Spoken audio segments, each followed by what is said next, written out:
يا مساء الفل. مساء الفل عليكم حبايبي، عاملين ايه؟ يا رب تكونوا بخير وبألف صحة وسعادة. النهارده بقى ايه قلنا هنعمل حاجة كده سريعة للعشاء، فطاير سريعة وهنعملها كده مع بعض. بس قبل كل حاجة نبدأ بسم الله. بسم الله الرحمن الرحيم. اللهم صل وسلم على سيدنا محمد.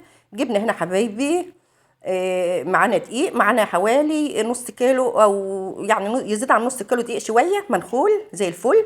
جبنا هنا كوباية، حطينا ايه فيها ربع كوبايه ميه كده، ونزلنا بمعلقه لبن بودره، وكمان معلقه خميره ومعلقه سكر، وهنقلبها كده وهنسيبها على جنب. هنقلب الخميره بالسكر والميه، وهنسيبهم كده على جنب، وكمان معلقه دقيق.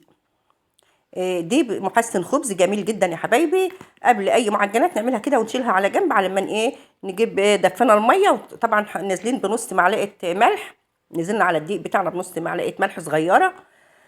وكمان عجناها كده ونزلنا بالميه تدريجا. وبعدين قبل ما لقيناها بقى ايه، قبل ما بقى نشوف هي عايزه ميه قد ايه، نزلنا الاول بالخميره اللي كنا ايه سايبينها تتخمر كده على جنب. الخميره بتاعتنا شغاله وزي الفل. هنمسك العجينه بتاعتنا نعجنها زي الفل زي ما انتم شايفين. واخر حاجه هنحطها كده معلقه ونص زيت كده بس، ولا فيها بقى سمنه ولا اي حاجه. عجينه جميله سايحه وزي الفل.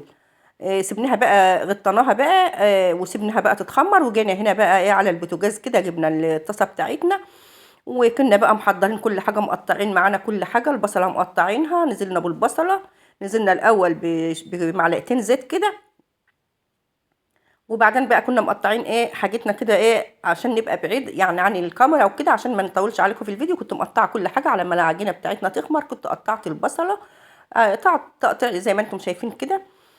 وكمان كان معانا كده حوالي يعني ما يجيش ربع كيلو لحمه، يعني حته كده كانت فايده عندي من كنت بعمل كفته، وبعدين شلتها على جنب كده حوالي ربع كيلو. ما تجيش ربع كيلو، يعني ناقصه عن الربع كيلو بكتير. جبتها كده بعد ما البصله دبلت، ونزلت بعد البصله ما دبلت نزلت باربع فصوص توم كده، كنت مقطعاهم. وبعدين نزلت باللحمه نزلت بقى ببهارات بتاعتنا، حبهان بودر، حبهان مطحون، وكزبره ناشفه، وفلفل اسود، والسبع بهارات. وهنقلب كده والملح، نظبط الملح. هنقلب بقى اللحمه مع البصل والبهارات كده شويه لما عند اللحمه بتاعتنا ما تاخد اللون. وكمان بشر جزر، كان عندي كده جزر مبشور مخزناه، طلعته كده بس نشيل اي سوائل منه، نصفيه يعني عشان احنا عايزين الوصفه بتاعتنا ما يبقاش فيها اي سوائل. هنقلب الجزر والبصل كده واللحمه مع بعض. وبعدين بقى كنت مقطعه كمان فلفل، لو عندك فلفل احمر الوان اي حاجه، بس انا كان عندي فلفل اخضر بس كنت مقطعه. وكمان جوز حبات طماطم متوسطين كنت مقطعهم، شايله القلب بتاعهم ومش عايزين اي سوائل. كنت شايله قلب الطماطم كده، ونزلت اخر حاجه الطماطم وظبطناها وسبناها بقى، طفينا عليها النار. خلاص كانت استوت معانا التعصيجه بتاعتنا اللي هي الحشوه اللي هنحشي بها الفطاير بتاعتنا. وكمان العجينه بتاعتنا اتخمرت زي ما انتم شايفين زي الفل، عجينه ملساء وجميله. وهنمسكها بقى ايه نقطعها كده كور براحتك. عايزه تعمليها على جوز فطيرات، بس عايزه تعمليها كور صغيره فطير يعني صغيره وكده. فانا قطعتها كده ايه نوعين عشان هنعملها على طريقتين. هنسيبها بقى ايه تتخمر، ترفع يعني شويه ترتاح. وهن ايه هنبدا بقى، سيبناها ارتاحت معانا شويه. هنبدا بقى باول ايه كوره كنا عاملينها، كانت ارتاحت بقى. اول حاجه كنا عاملينها هنفردها فرده كده، نص فرده، وهنجيب بقى ايه هنحشيها بقى بالحشو اللي احنا عاملينه مع بعض ده، ولا جبنه بقى ولا اي حاجه، زي ما انتم شايفين هي كده بس. هنبدا بقى نحط كده ايه الحشوه بتاعتنا. ريحتها ما اقدرش اقول لكم يا حبايب قلبي.